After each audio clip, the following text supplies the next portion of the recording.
अस्सलाम वालेकुम दोस्तों, कैसे हैं सब? उम्मीद है खैरियत से होंगे। तो दोस्तों, क्या मंगोल सिर्फ तबाही मचाते थे या वो एक जदीद और तरक्की याफ्ता हुक्मरान भी थे? आइए जानते हैं इस हैरान कुन हकीकत को। 13वीं सदी का आगाज हुआ। दुनिया के बड़े बड़े बादशाहों को यकीन था कि इनकी सल्तनतें हमेशा कायम रहेंगी, कि इनकी फसीलें नाकाबिले तस्खीर हैं और इनके सिपाही नाकाबिले शिकस्त हैं। लेकिन फिर एक तूफान आया, चंगेज खान और इसके मंगोल अफवाज की शक्ल में। चीन से लेकर यूरोप तक, रूस से लेकर खिलाफत अब्बासिया तक, हर सल्तनत एक एक करके जमीन बोस होती गई। शहरों की ईंट से ईंट बजा दी गई, लाखों लोग मारे गए और जहां भी मंगोलों के घोड़े पहुंचे वहां सिर्फ राख, खून और दहशत बाकी रह गई।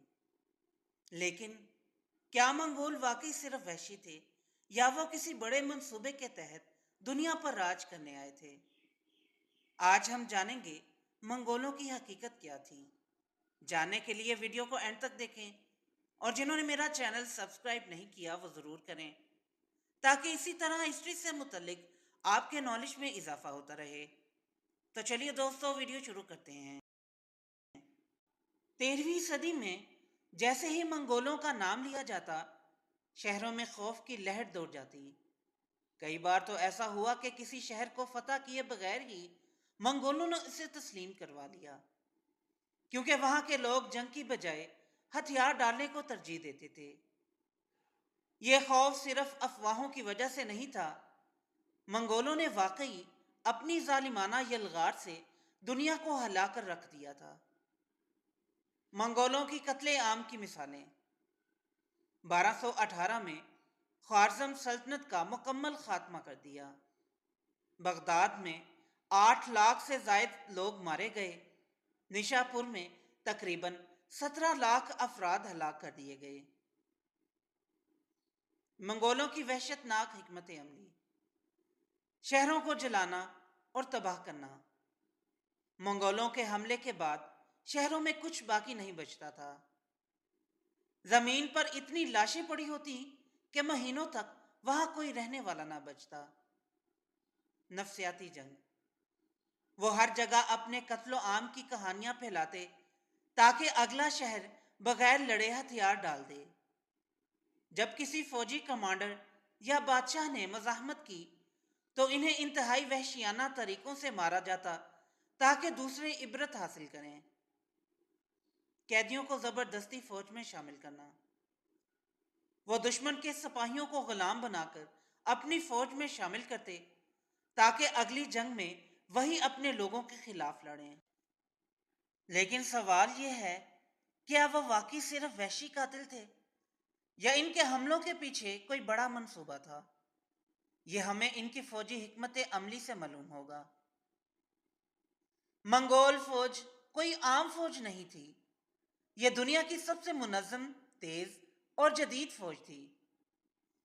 मुनज़्ज़म फौजी ढांचा। चंगेज खान ने अपनी फौज को छोटे ग्रुपों में तकसीम किया था। 10 सिपाही की टोली, 100 सिपाही की यूनिट, 1000 का एक रेजिमेंट, 10,000 का एक लश्कर। इसने एक मरकजी कमांडर एंड कंट्रोल सिस्टम बनाया जो जदीद फौजी हिकमत अमली का पेश खैमा था। बिजली की रफ्तार से हमले। मंगोल घुड़सवार रोजाना 120 किलोमीटर तक सफर कर सकते थे, जबकि आम फौजें सिर्फ 30 किलोमीटर तक। हर सिपाही के पास 3 घोड़े होते थे ताकि वो बगैर रुके सफर जारी रख सके। धोखाधड़ी की हिकमत अमली। मंगोल अक्सर नकली पिस्पाई का हरबा इस्तेमाल करते। वो लड़ाई के दौरान पीछे हटने का कोई ड्रामा करते और जैसे ही दुश्मन पीछे करता अचानक पलटकर हमला कर देते। शहर फतह करने के मुनफरिद तरीके। अगर कोई शहर ज्यादा मज़ाहमत करता तो मंगोल पहले इसके पानी के ज़खायर बंद कर देते और फिर अंदर बीमारी फैलाने के लिए मरे हुए जानवर फेंकते। वो दुश्मन के इलाके में पहले अपने जासूस भेजते जो वहां के लोगों में इंतशार फैलाते, ताकि जब मंगोल हमला करें तो अंदर पहले ही बगावत हो चुकी हो। तेज तरीन तीर अंदाज। मंगोल सिपाही घोड़ों पर बैठकर तीर अंदाजी में माहिर थे, जबकि दूसरी अफवाज सिर्फ पैदल या जामद पोजीशन में तीर चलाती थी।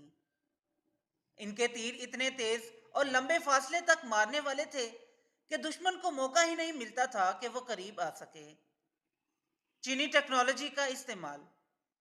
मंगोलों ने चीन से मनजनीके और आतिशगीर बम हासिल किए, जिन्हें वो किले तोड़ने के लिए इस्तेमाल करते थे। इन्होंने बारूद को भी हरबी मकासद के लिए इस्तेमाल करना शुरू कर दिया था। पोस्टल और कम्युनिकेशन नेटवर्क। चंगेज खान ने एक जदीद पोस्टल सिस्टम मुतारफ करवाया, जिससे मालूमात तेजी से एक जगह से दूसरी जगह पहुंचती थी। इस सिस्टम के जरिए वो दुश्मन के बारे में पहले ही मालूमात हासिल कर लेते थे और इन पर बिजली की रफ्तार से हमला करते। अब आप खुद फैसला करें, क्या मंगोल सिर्फ वहशी थे या वो तारीख के सबसे चालाक और मुनज़्ज़म फाते थे। इन्होंने सिर्फ ताकत से नहीं बल्कि अकल, मनसूबाबंदी और हिकमत अमली से दुनिया को ज़ेर किया, और यही वजह थी कि वो सिर्फ चंद दहाइयों में दुनिया की सबसे बड़ी सल्तनत बनाने में कामयाब हो गए। तो दोस्तों, ये थी आज की वीडियो पसंद आई हो तो लाइक ज़रूर करें और मेरे चैनल को सब्सक्राइब करें। फिर मिलते हैं एक नई वीडियो के साथ, तब तक के लिए इजाज़त दें। अल्लाह हाफिज़।